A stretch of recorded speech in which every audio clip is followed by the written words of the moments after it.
Like many of you, I attended my first race at an early age. I can still remember the first time I watched as the cars came flying by me. It was the fastest thing that I had ever seen.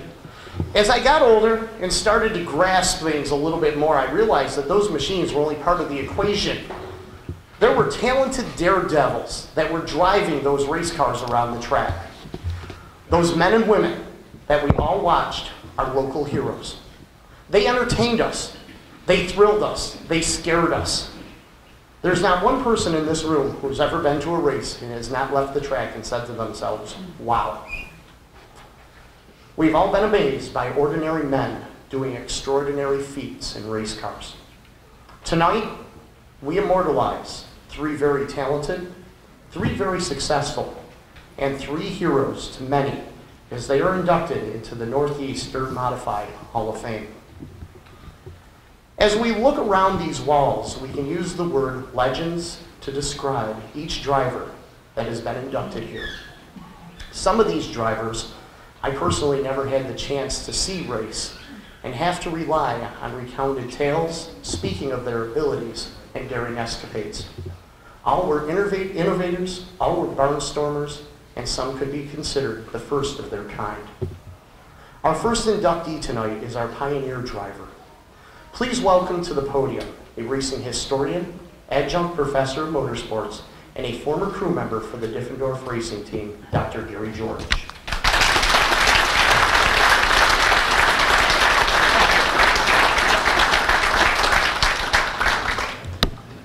Okay, thank you everybody. It's great to see everybody out here. A lot of people I have not seen in several years.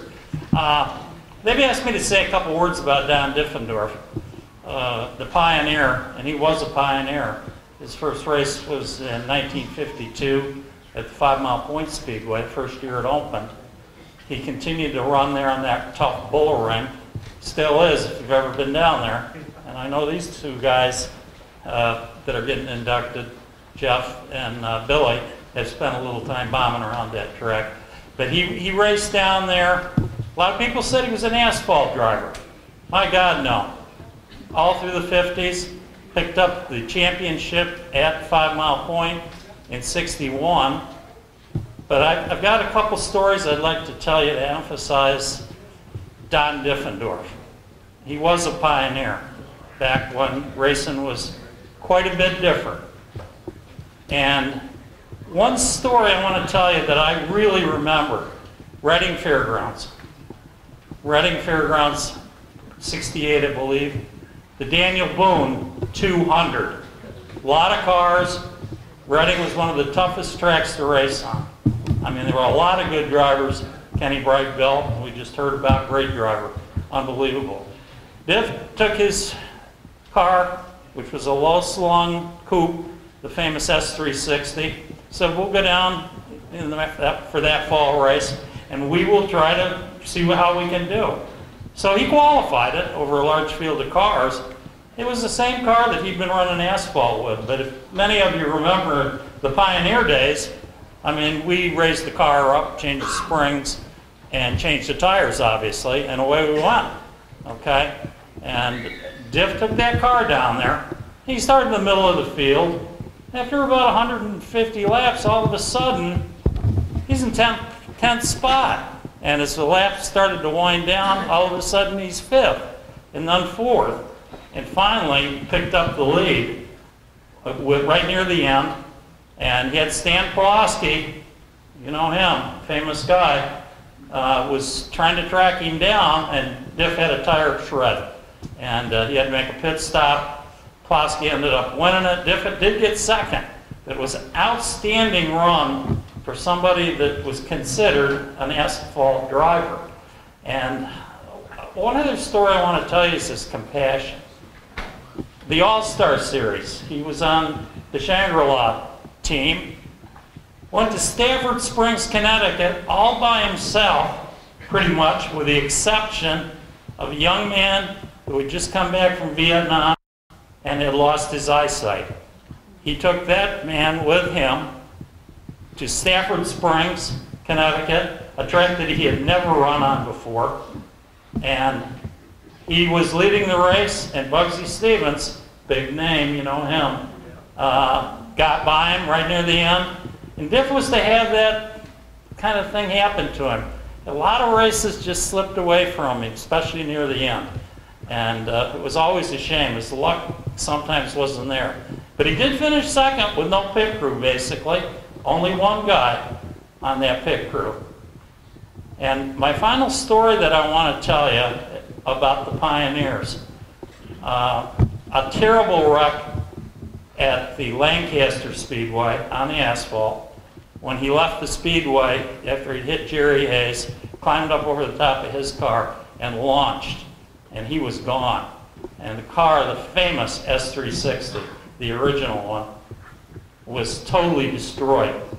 Now, at the Shangri-La Speedway, Diff had been fighting it out for the track championship. This was in late July this happened. And Jerry Hayes, who I was working on his pit crew, he was injured in the wreck and he was out. So we rebuilt Jerry's car that week and got a hold of Diff and put him in the car so that he could go win the track championship, which he did. He won that track championship in a car that his competitor he was competing against for that track championship. And you know what's amazing? I'll never forget it. We had to get the seat refitted for him. Diff had a little bit different posture and height and stuff.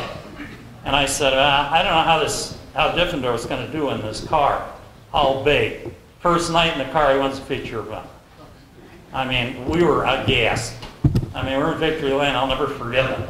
And I worked on that car with Diff through the rest of the season. And he did pick up that. I want to leave you with one thought about Diffendorf. If I could call him right now, he passed away a few years back. If I could give him a call right now, like I did with Don Diffendorf Jr., his son, and say, guess what? You're going to be inducted into the famous Hall of Fame at Weedsport. And I said, here's your class. Jeff Hetzler, Billy Pouch. And I'm sure there would have been a pause, and he would have said, you know, AJ, and that's what he called me, he said, you know, I was just a racer. I wanted to please my fans, which he did. The fans loved him. And I tried to be the best driver I could, cleanest. And that's what he would have said. I don't really deserve to be here. But my God, he deserves to be here as much as anybody that was a racer. He accomplished a lot. And I didn't mention the 2 wins at the Syracuse Mile during the fair race. I mean, that was a major accomplishment for him. And he was always very proud of those wins. So, at this point then, I'd like to turn it back over to Shane Andrews. And we can get Don Diffendorf Jr. up here to accept the award.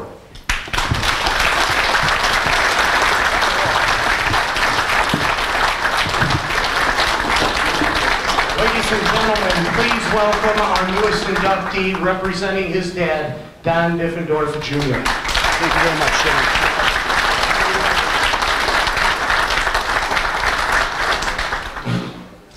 Dr. George touched on it, but I need to ask, what would your dad say about all this fuss being made over? Well, I'll tell you right now. There was many years we would watch the racing newspapers, and they'd say, look, Dad, they're inducting this guy, that guy. He goes, you know what? And I'll be honest, he said, they call me, I'll tell them to go to somewhere. I said, Dad, no, you can't do that. So that passed, you know, I mean, he calmed down, and I'll be honest with you, I know he's looking down on us right now. And he'll be saying, man, I made it. And he goes, dang it, this is the best day of my life. And, you know, it is, Dad. Thank you so much for all you did. I look around, there's so much family and people and fans. And that was what Dad was about. From day one, the support, the love, and that man that made him thrive. And, you know, he is a pioneer. He's a legend. And he's my hero, I know that. So I just got to say thank you to everybody here, because this is a beautiful facility. And they've been so kind and so generous. We can't thank you all enough.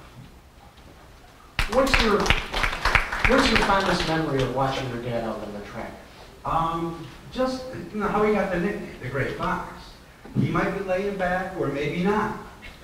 But he can make moves, and I'm like, what? How the hell did he do that? Actually, one time, quick story at Lancaster, the night before, they just got this Corvair, just got it working right. The motor blew up. So we went back, I stayed with my dad. We were drinking some beers, eating some chips. He goes, man, the Lancaster's my, he goes, I don't have a car. I go, yeah, you do. He goes, yeah, the motor's blowing. I go, Dad, we got that dirt car. It's got that big motor in it with that wide tunnel ramp. Let's go get that. He goes, Donnie, it's 11:30. I go, we can do it. So we took his pickup truck to this old garage he had. I think it was like about 4 in the morning. We called the owner and the crew, Doug Wheaton and Walt Stevens. We got a motor. They go, what are you guys, nuts? So they worked on that car all day. We made it to Lancaster. He started in the back, but in one lap he passed Maynard Troyer, Richie Evans, maybe one of the Tricklers. Mike Bosher was leading, 2 laps to go. I mean, he was doing everything. Couldn't get by him. But we ran out on the track, and I says, how the heck? He goes, you tell them they're messing with the Great Fox here. And that was just, you know, it was amazing. He loved the race, and, you know, every challenge he faced, he tried to conquer it. Well, tonight, the Gray Fox is going to be immortalized on these walls for everybody to see that passed through these doors as one of the legends of racing. Congratulations. Thank you so very much.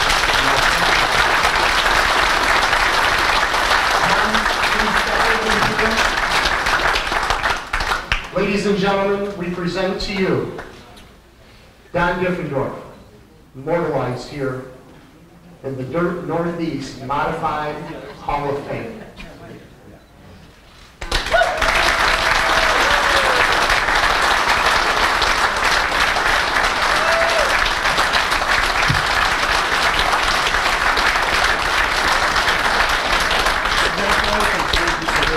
Gary Rowe to make our presentation of the plaque for the Diffendorf family.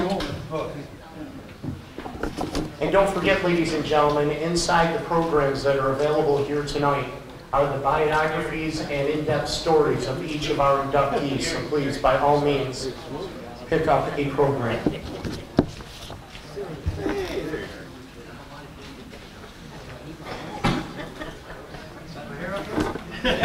Ladies and gentlemen, once again, a round of applause for Don Diffendorf Jr. and Don Diffendorf. Thank you.